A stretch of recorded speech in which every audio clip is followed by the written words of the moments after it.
पूरे पाकिस्तान की नज़रें इस वक्त चेयरमैन सेनेट के इलेक्शन पर मरकूज हैं। नंबर गेम जो है उसकी अगर बात की जाए तो इस वक्त ऐवान बाला में 53 सेनेटर्स अपोजिशन के पास हैं, जिनमें से मुस्लिम लीग नवाज के इसहाक डार और जमात इस्लामी के मुश्ताक अहमद खान साहब जो हैं वो वोट नहीं डालेंगे, यानी 51 वोट अपोजिशन के पास हैं और हुकूमत के पास 47 वोट हैं। दूसरी तरफ इलेक्शन कमीशन ने PDM के चेयरमैन सेनेट के लिए मुत्तफिका उम्मीदवार जो हैं यूसुफ रजा गिलानी साहब, उनकी सेनेट इलेक्शन में कामयाबी का नोटिफिकेशन रोकने से मुताल्लिक PTI की जो दरखास्त थी वो मुस्तरद कर दी है और यूसुफ रजा गिलानी साहब की कामयाबी का नोटिफिकेशन जारी कर दिया। इसके अलावा सिंध में सूबाई महकमों के ऑडिट रिपोर्ट में सिंध हुकूमत पर 9 अरब रुपए से जायद के जो रकम है उसके हवाले से सवालात उठाए गए हैं। इस हवाले से भी सिंध हुकूमत का मौक़िफ़ क्या है और तालीमी इदारों में क्या हो रहा है, इस हवाले से हम बात करेंगे। पाकिस्तान पीपल्स पार्टी के रहनुमा और वज़ीर तालीम सिंध सईद गनी साहब हमारे साथ आज स्टूडियो में मौजूद है। अस्सलाम वालेकुम सईद साहब। जी वालेकुम सलाम। बहुत शुक्रिया सबसे पहले तो, और खुशामदीद हमारे स्टूडियो में पहली मरतबा आप तशरीफ लाएँ। मगर हालात गंभीर है। नहीं, कोई गंभीर नहीं है। अच्छा, सेनेट इलेक्शन के जो मामला चल रहे हैं, जो जोड़ तोड़ हो रही है, जो लोग कह रहे हैं कि अब हम हर हरबा इस्तेमाल करेंगे, तो हर हरबा इस्तेमाल होगा तो फिर तो मामला देखिए, उनकी जो फ्रस्ट्रेशन है वो जाहिर करती है कि वो परेशान है। आप लोग उनको अपनी पिच पे ले आए हैं? नहीं, हमारी तो सियासी पिच है। उनकी सियासी पिच में अभी तक आई नहीं है।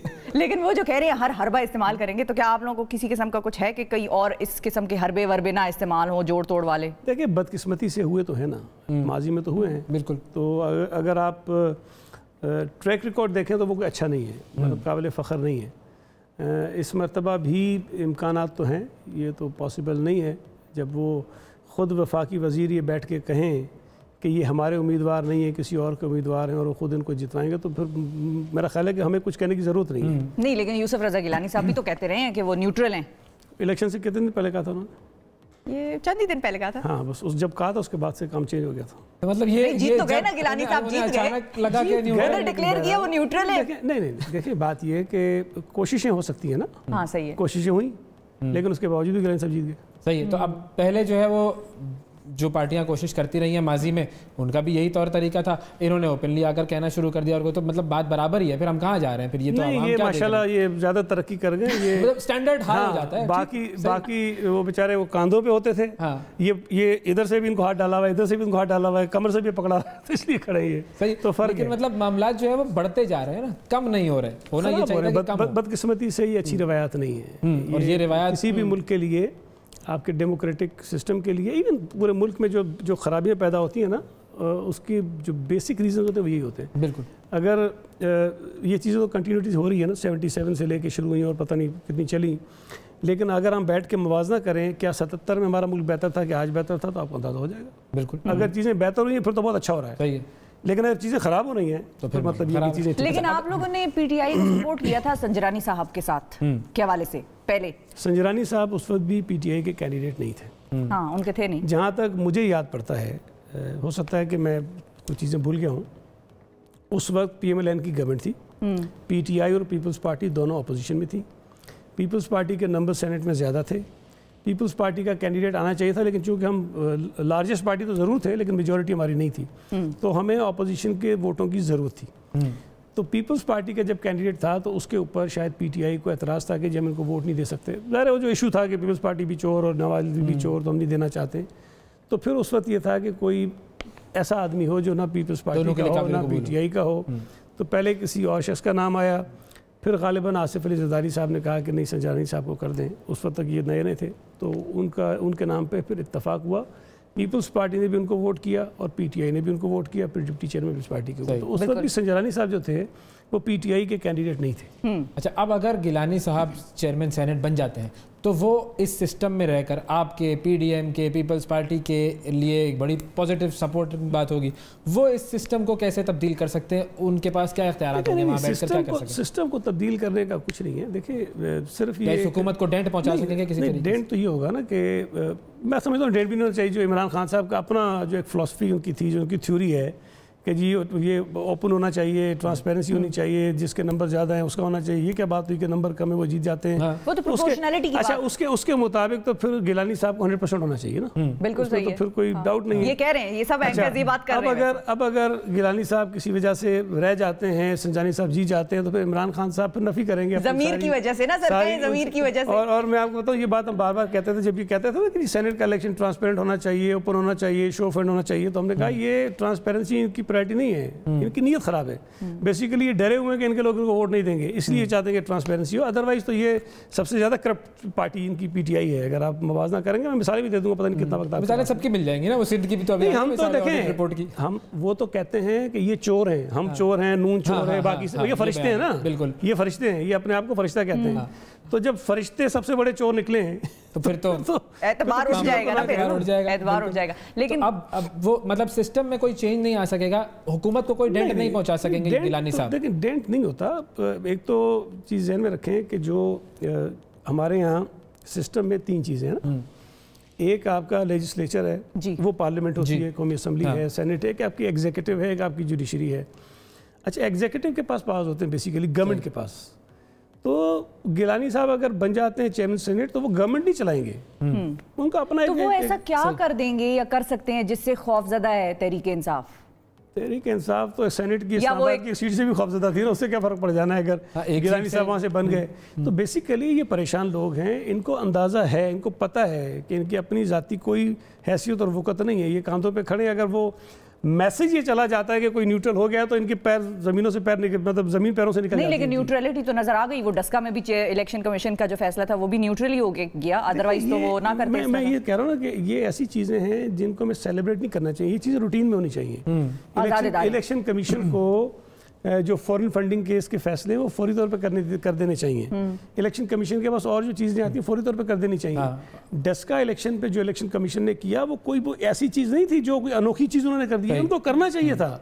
लेकिन हमारी सोच और हमारे हालात ये हो गए कि अगर कोई इदारा आइन और कानून के मुताबिक कुछ करता है तो नहीं, लेकिन तजाद आ गया ना, और फिर वजीर आजम को बुरा लगता है। उसमें गनी साहब तजाद आ गया ना, वो जो फिर सेनेट इलेक्शन से पहले जो वीडियोस आई उस पे इलेक्शन कमीशन ने कहा हमने अल्लाह का शुक्र अदा करते हैं साफ शफाफ इलेक्शन करा दिया, और उधर क्योंकि उनको शक था साफ शफाफ नहीं हुआ तो डस्का में उन्होंने री इलेक्शन करा दिया। नहीं, वहाँ फायरिंगें भी हुई थी, फायरिंग भी, हाँ, वहाँ इनके अपने पोलिंग के जो प्रिजाइडिंग ऑफिसर्स थे वो भी हुए थे, धुंध भी हो गई थी, मोबाइल फ़ोन भी सबके ख़त्म हो गए थे, तो बहुत सारी चीज़ें हुई थी ना। सही है, तो वो चीज़ आई थिंक डिफरेंट थी।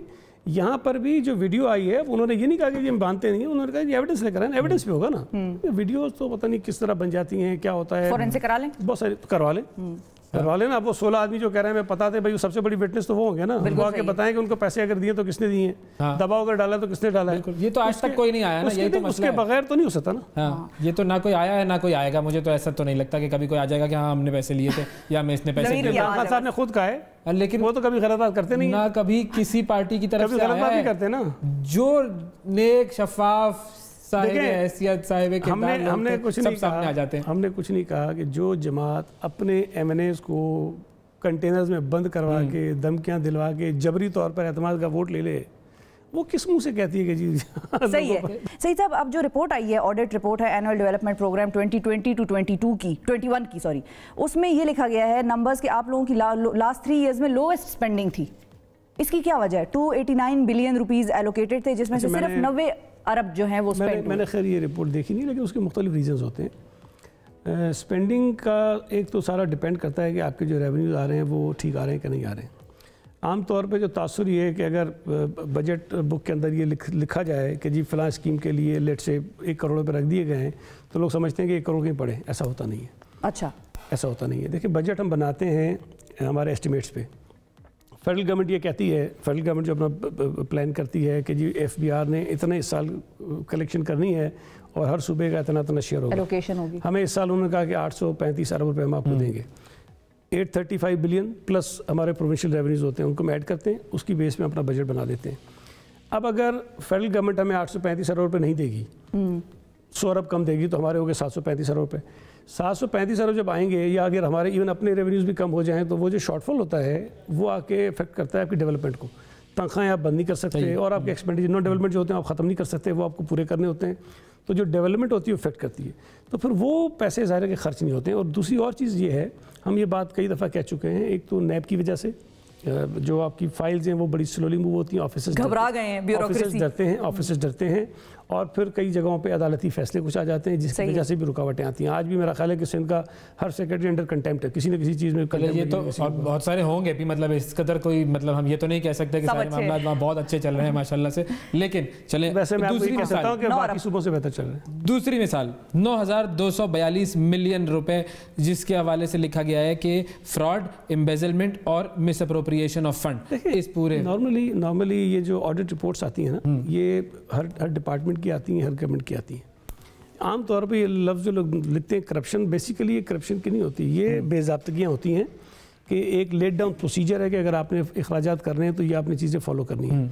उसमें अगर कोई एक आध चीज़ रह जाती है तो फिर उसके ऊपर ऑडिट पर आ जाता है कि जी आपने ये फॉर्मेलिटीज़ पूरी नहीं की, इसके अंदर ये इसकी रिक्वायरमेंट पूरी नहीं की। बिलियंस ऑफ रुपीस की स्क्रूटनी के लिए तो रिकॉर्ड ही नहीं पेश किया गया। नहीं, वो मैं आपको बता देता हूँ। तो वो ऑडिट पर मौजूद रहते हैं, फिर जब पता चलता है किसी डिपार्टमेंट को कि जी ये ऑडिट के ऑब्जेक्शंस हैं तो वो फिर उसको इस हिसाब से, तो इससे पहले की जितनी ऑडिट रिपोर्ट होगी वो सब क्लियर हो गई होंगी। मैं आपको बता दूं, आपको KPK उठा लें, बलूचिस्तान उठा लें, नहीं वो सब तो मैं आपको बड़ी इंटरेस्टिंग चीज़ बताने लगा हूँ। आप कभी ज़रा ये जाके चेक करें कि सिंध गवर्नमेंट के तो जो ऑडिट होती है वो कितने % होती है हर साल में, और KPK की कितनी होती है। सही है। अगर वहाँ ऑडिट ही 12% हो तो आप कहाँ से निकालेंगे कितने अरब रुपए की जो है। तो मैं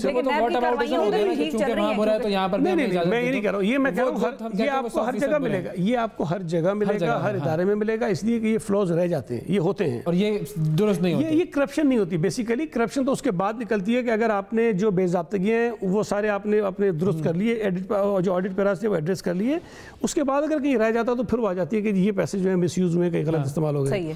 लेकिन जो आपको सिंध का ज्यादा नजर आता है, बाकी KP में अगर ऐसा नहीं है कि सिंध का ज्यादा नजर आएगा। ये मैं आपको जो बता रहा हूँ, फैक्ट बता रहा हूँ, चेक कीजिएगा। सिंध गवर्नमेंट के जो ऑडिट होती है वो 90% प्लस होती है। ठीक है, 90% प्लस जो आपकी ऑडिट्स हो जाती है।